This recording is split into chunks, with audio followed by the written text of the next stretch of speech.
Desilo se nešto što ne viđate često. U Europi, u zemlji kandidatu za EU, zet američkog predsjednika Donalda Trumpa, Jared Kushner, sedne na kafu još u Davosu 2022. godine sa premijerom jedne male balkanske države.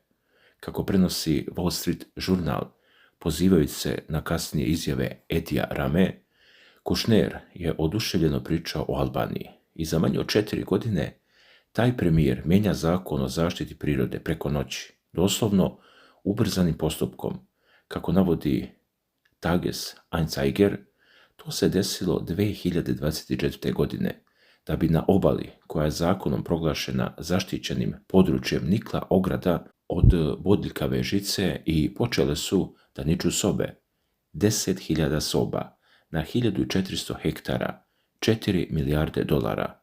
O toj cifri pišu mediji bliski albanskoj vladi, kako se navodi u izveštaju.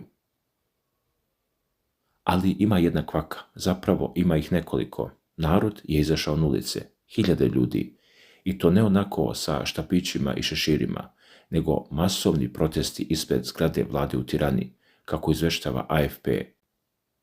Bacali su kamenice na privatno obezbeđenje investitora, a tužilaštvo za korupciju je uletelo kao brava. Zaledilo račune, prema pisanju Tages Anzeigera, radilo se o firmi u vlasništvu dvojice katarskih braće i počelo je da kopa po tome ko je jedan čovjek koji danas živi na Floridi uspeo da falsifikuje dokumente i uzme zemlju koja nije njegova, kako tvrde meštani citirani u istom izveštaju. Dakle, Albanija nije na prodaju. To više nije samo grafit. To je sada državni slogan, ili bolje reći ratni poklič. I mi ćemo sad u sljedećih nekoliko minuta da otvorimo ceo taj sloj po sloj. Kako su se Trumpovi ušetali, ko ih je primio, ko je potpisivao papire dok su flamingosi gubili stanište i zašto sad ista ta priča puca istovremeno i u Beogradu i na albanskoj obali. Krenemo od početka. Dakle, Jared Kushner, zet Donalda Trumpa, poziva na kafu Edija Ramu, premijera Albanije.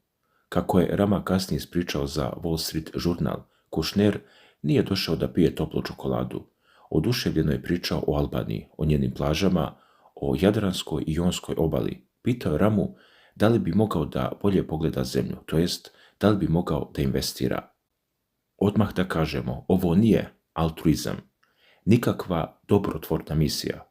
Kushnerova firma za investicije, Affinity Partners, raspolaže sa skoro 5 milijardi dolara, a odakle pare?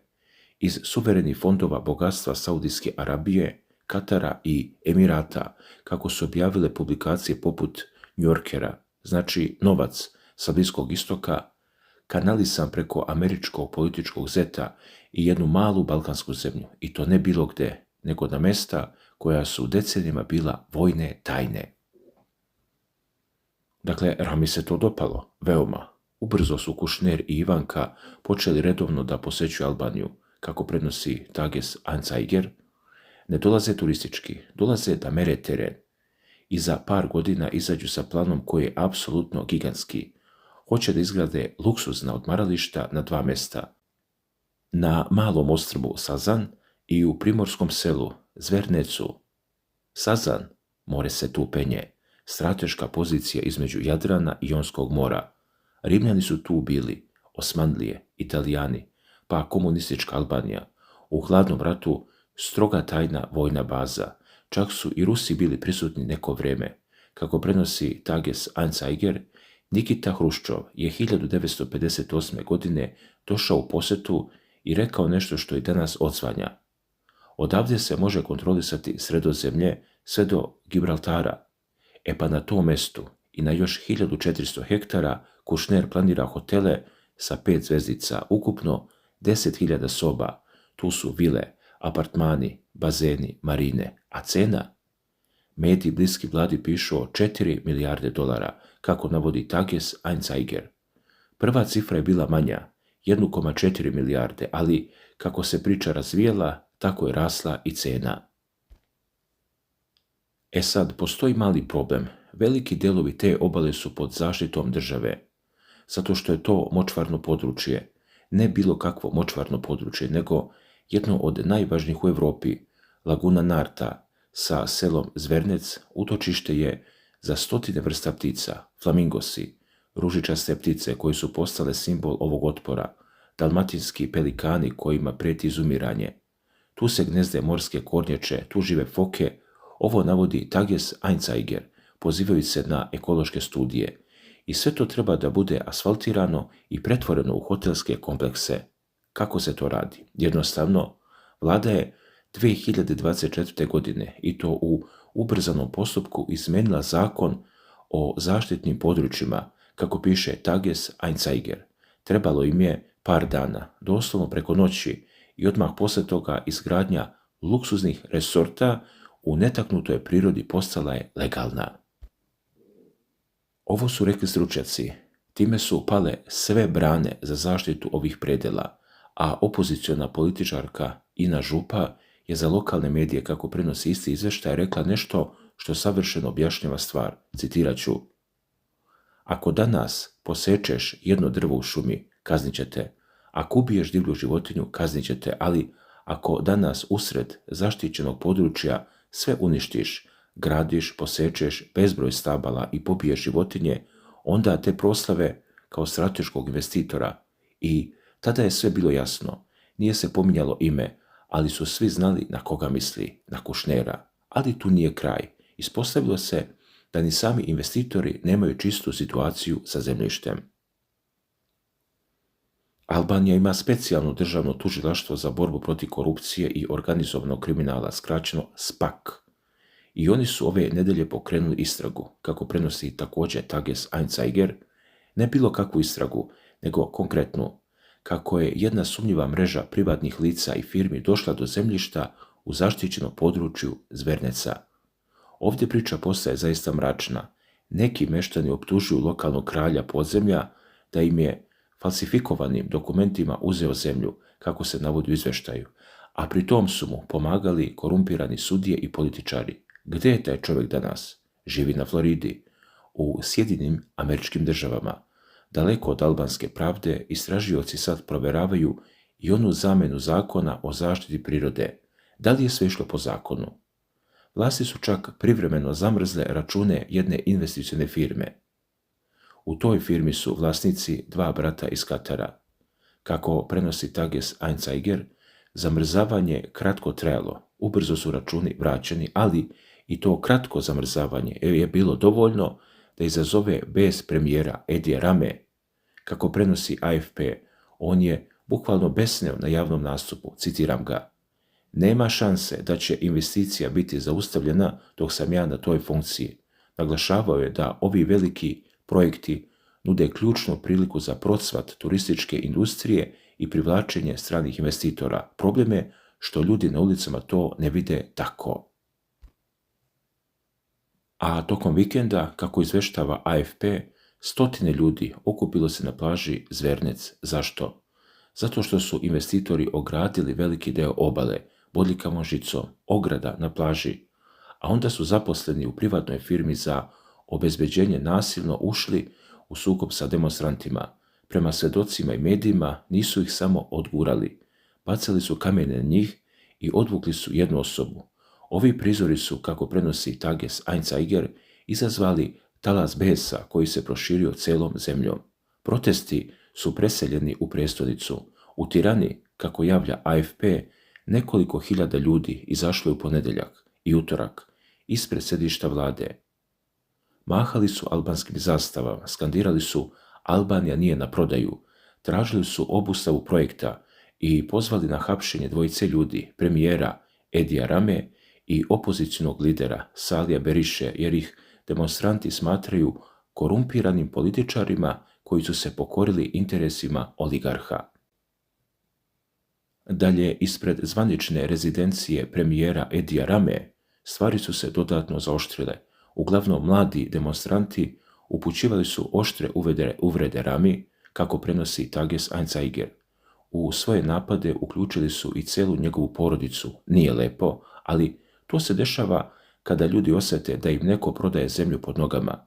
Ramina reakcija: kako pišu, godinama je ismevao i vređao svoje kritičare, Sada ih je iznenada pozvao na dijalog, a oni su to odbili, odmah. Istovremeno, provladini mediji pokušavaju da diskredituju demonstrante, kako se navodi, i da ih označe kao strane agente, klasična taktika. Dalje, Albanija ima istraživačkog novinara i aktivistu po imenu Đerđ Erebara. U intervju za Tages Anzeiger on je skovao termin za ovo što se dešava, zove ga Flamingo revolucija. U tom intervju je objasnio o čemu se zapravo radi. Nije više samo do spašavanja ružičastih ptica, to je sad borba za spas cele Albanije od kandži korumpirane elite. I zaista, flamingosi su postali simbol. Evo zašto je to moćno. Flamingosi su ptice koje žive u plitkim vodama, u lagunama, na mjestima gdje se voda i kopno prepliću. Ta mjesta su inače najpodložnija uništenju. Ako betoniraš močvaru, nema više flamingosa, oni jednostavno odu, nestanu. Tako da kada ljudi skandiraju Albanija nije na prodaju, oni kažu ne damo naša plitka mora, naše ptice, naše kornjače, naše foke, ne damo budućnost našoj deci i da bi neko iz Saudijske Arabije i Katara imao apartman sa pogledom na more. A kako piše njemački Tages Anzeiger, ovo nije prvi put da se Kušnerovi planovi na Balkanu sudaraju sa betonskim zidom otpora. Ista priča se odvijela i u Beogradu. Kušner je hteo da na mjestu bivšeg sedišta generalštaba u centru Beograda izgradi luksuzni kompleks. Zgradu generalštaba, koja je bombardovana 1999. godine, neki žele da sruše, neki žele da je zaštite kao kulturno dobro. Aktivisti i zaštitari kulturne baštine digli su masovne proteste, kako se navodi, isto kao i u Albaniji.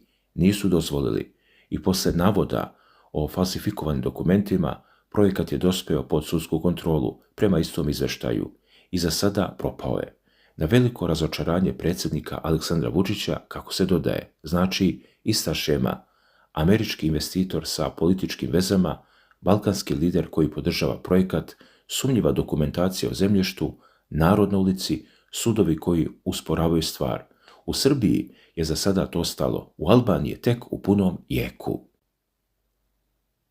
E sad, hajde da provjerimo ekološki deo. Ovo nije subjektivna procena, ovo su činjenice koje su priznate i od strane vlade i od strane ekologa, kako ih navodi njemački Tages Anzeiger. Laguna Narta je močvarno područje od međunarodnog značaja. Tamo žive ružičasti flamingosi, ne desetak nego kolonije. Tamo žive dalmatinski pelikan, vrsta koja je na ivici opstanka. Tamo se gnezde morske kornjače, tamo žive foke. To su sve zaštićene vrste. Kada se izgradi hotel od 10.000 soba, sa marinama, bazenima, apartmanima, vilama, šta se dešava sa močvarom? Močvara se drenira, gradi se na njoj, zagađuje se svetlošću, bukom, kanalizacijom, ptice beže, gnezdilišta se uništavaju, kornjače ne mogu da polažu jaja na betonu, foke nemaju gdje da se odmore. Protivnici projekta kažu, ovo nije razvoj, ovo je ubistvo prirode, zato su i izmene zakona bile ubrzane, da se to ne bi dugo analiziralo, zato su i ogorčeni, kako prenosi Tages Anzeiger. Rama i njegove pristalice kažu, turizam je budućnost Albanije.